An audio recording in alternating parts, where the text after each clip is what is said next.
മകളെ വളരെ പ്രധാനപ്പെട്ട ഒരു വീഡിയോയിലേക്കാണ് ഞാൻ നിങ്ങളെ ഇന്ന് ക്ഷണിക്കുന്നത്.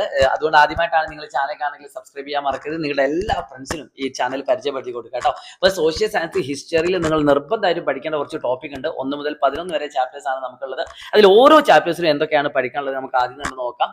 അതിൽ ആദ്യം തന്നെ നിങ്ങൾ പഠിക്കേണ്ടത് 2 ടോപ്പിക്കാണ്. ഒന്നാമത്തെ ചാപ്റ്റർ അമേരിക്കൻ വിപ്ലവം, അതോടൊപ്പം തന്നെ ഫ്രഞ്ച് വിപ്ലവമാണ്. ഇത് പഠിക്കാതെ നിങ്ങൾ പോകരുത്. രണ്ടാമത്തെ ചാപ്റ്ററിലേക്ക് വരുന്ന സമയത്ത് അവിടെ 2 കാര്യങ്ങൾ നിങ്ങൾക്ക് പഠിക്കാനുള്ള.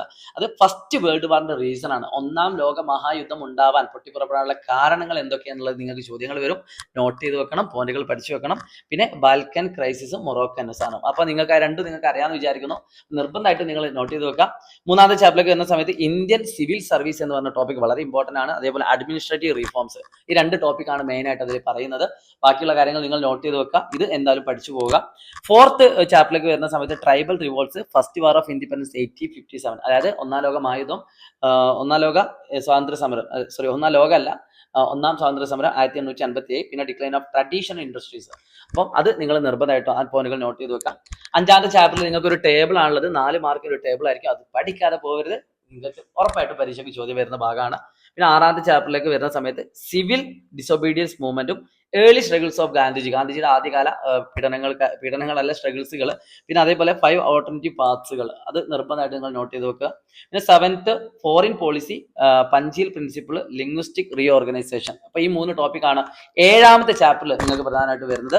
8-ാമത്തെ ചാപ്റ്ററിലേക്ക് വരുന്ന സമയത്ത് Pazhassi revolt, Vaikom Satyagraha, national movement and movement, ഈ 3 ടോപ്പിക്കും നിങ്ങൾ പഠിച്ചെന്ന് ഉറപ്പുവരുത്തണം.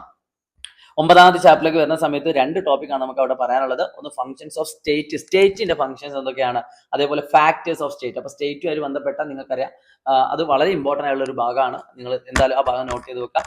10th ബിറ്റ് ചെയ്ത് വെക്കാനല്ല കേട്ടോ. പിന്നെ നിങ്ങളോട് പറയാനുള്ളത് മക്കളെ, ഈ ഒരു വീഡിയോ 10-ാമത്തെ ചാപ്റ്ററിൽ കൂടി ഞാൻ പറഞ്ഞുതരാം. 11 ചലഞ്ചസ് ഓഫ് സിവിക് കോൺഷ്യസ്നസ്, ഫാമിലിന്റെ കാര്യം. ഈ 2 കാര്യങ്ങളാണ് മെയിൻ ആയിട്ട് പറയുന്നത്. അപ്പൊ അത് 2 നിങ്ങൾ പഠിച്ചൊന്ന് ഉറപ്പ് വരുത്തണം കേട്ടോ. ആൻഡ് ലാസ്റ്റ് ആൻഡ് ഫൈനൽ 11-ാമത്തെ ചാപ്റ്ററിന് ഒബ്സർവേഷനും സർവേയും, ഇത് 2ആണ് പ്രധാനമായിട്ടും പറയുന്നത്.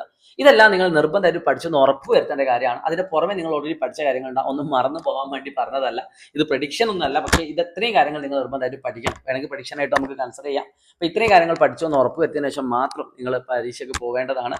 പിന്നെ നിങ്ങളോട് എനിക്ക് പറയാനുള്ളത്, ഇത് ഞാൻ നമ്മുടെ xylem SSC social science faculty ആയിട്ടുള്ള അമീൻ സാറിന്റെ കീഴിൽ നിന്നാണ് ഈ സാധനം തന്നത്. അതുകൊണ്ട് ഇത് അത്ര ആധികാരികമായിട്ടുള്ള കാര്യം തന്നെയാണ്, ഞാൻ തന്നെ എടുത്ത് പറയുന്നതല്ല. അപ്പൊ അത്ര എക്സ്പീരിയൻസ് ആയിട്ടുള്ള ആളുകൾ തരുന്ന നോട്ടുകൾ തന്നെയാണ്. സോ ഈ വീഡിയോ ആദ്യമായിട്ടാണ്, ഈ ചാനൽ നിങ്ങൾ ആദ്യമായിട്ടാണെങ്കിൽ സബ്സ്ക്രൈബ് ചെയ്യാൻ മറക്കരുതെന്ന് മാത്രം പറഞ്ഞുകൊണ്ട് നിങ്ങളുടെ കൂടെ തന്നെ 100K അടിക്കാന്നാണ് എന്റെ ലക്ഷ്യം. അത് നിങ്ങൾ എത്തിക്കണം. Easy maths.